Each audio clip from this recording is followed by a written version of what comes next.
Parents మెచ్చిన university Sankalchand Patel university Gujarat. Sir 15 రోజుల నుంచి పోతేరి అట్టుడికిపోతుంది. కాట్రాజ్ మీద దాడి, మాఫియా లీడర్ బాజీరావు మర్డర్. దీని మీద మీ స్పందన? ఛత్రపతి అని ఇంకో కొత్త లీడర్ పుట్టుకొచ్చాడు కదా, అతని మీ సపోర్ట్ ఉందని బయట అనుకుంటున్నారు. దీని మీద మీ కామెంట్? సార్ జరిగిందంతా ఒక ఎత్తు. ఇప్పుడు బీహార్ నుంచి రాజ్ బిహారీ వస్తాడు. అప్పుడేంటి మీ పొజిషన్? వాడేమో మొగుడు రాని ఏం బిగుతాడో చూద్దాం అన్నారు సార్. What is this? అక్కడ పేషెంట్ కండిషన్ సీరియస్ గా ఉంటే మధ్యలో మీ న్యూసెన్స్ ఏంటి? This very irresponsible behaviour. Please go back, go back. అందరూ వెళ్ళిపోయారండి, ఇక తమరు లేగొచ్చు. నాయను ఆ బాజీరావు గారు చచ్చిపోతే సమ్మగా ఉంటది కదా అనుకున్నా. ఇప్పుడు తెలుస్తుందిరా కింద మంట. అయినా ఇదేంట్రా, ముందేమో ఆ ఛత్రపతి గడు అడుగు, వెనకేమో ఆ బీహారుడు అడుగు. ఎవడు తొక్కిన పచ్చడైపోయేది మనం. Coming doctor Vihari. బిహారీ కాదండి, విహారీ. డాక్టర్ విహారీ ఆయన. వారిని అమ్మ కడుపు మాడ. డాక్టర్ ముందు ఆ పేరు మార్చుకోవయ్యా. సౌండ్ తగిలితే గ్రౌండ్ బగులుతుంది ఇక్కడ. ఎలా సెక్రటరీ, ఒక 4 నాళ్ల పాటు నేను కదలలేని మాట్లాడలేని స్థితి.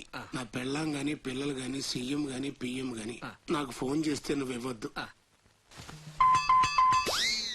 కోమాలో ఉన్నానన్నమాట.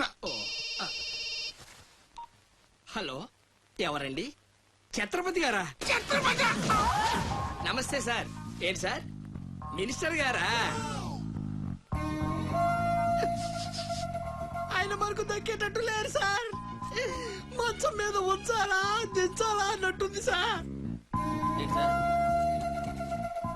అలాగా సార్, అలాగే సార్, ఉంటారు సార్.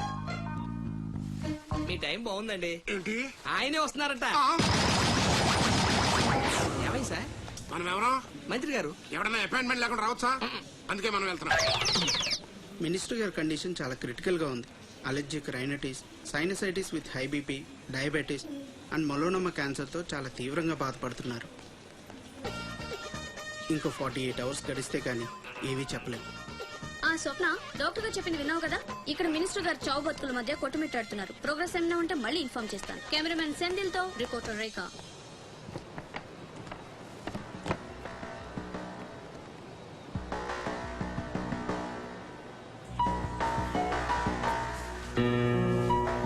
ఇక నుంచి ఇక్కడ అన్ని వ్యాపారాలు, కాంట్రాక్ట్లు సిన్సియర్ గా జరగాలి. చిన్నపిల్లలతో స్మగ్లింగ్, ఇల్లీగల్ బిజినెస్ లు మొత్తం బంద్ అయిపోవాలి. కోట్లు ఆస్తిరా పెట్టేస్తాడేమో. మీరు లక్కీ ఫెలో అండి. తమరు ఇల్లీగల్ అన్న విషయం ఆయన గుర్తురాలేదు అనుకుంటా. ఇంత సిన్సియర్ గా ఉంటే మాకేం మిగులుతుంది బాబు? ఇంతకాలం బాజీరావుకి పొలిటీషియన్స్ కి మామూళ్లు కట్టారు. ఆ నష్టాన్ని భర్తీ చేయడానికి కష్టపడే వాళ్ళ కడుపులు కొట్టారు. ఈ రోజు నుంచి మీరు ఏ ఒక్కరికి మామూళ్లు కట్టక్కర్లేదు. మీ లాభం మీరు తీసుకోండి, లేబర్ కష్టం లేబర్కే ఉండి అందరూ సుఖపడతారు. మీ అందరి నోళ్లు కొట్టి బాజీరావు సంపాదించిన డబ్బు కష్టాల్లో ఉన్న వాళ్ళని ఆదుకోవడానికి ఉపయోగిస్తాను.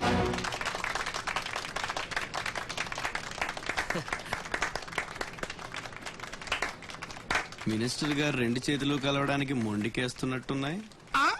అదే రాజకీయం కదా, హ్యాండిల్ మధ్య కోఆపరేషన్ తక్కువ.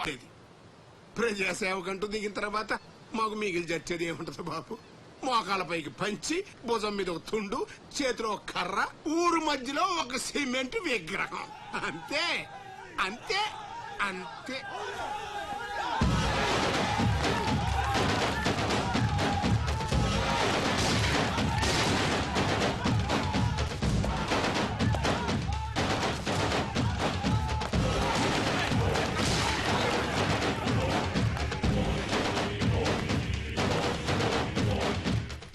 ఛత్రపతి, 1.5 మర్డర్ చేసి కుర్చీ ఎక్కేశావు.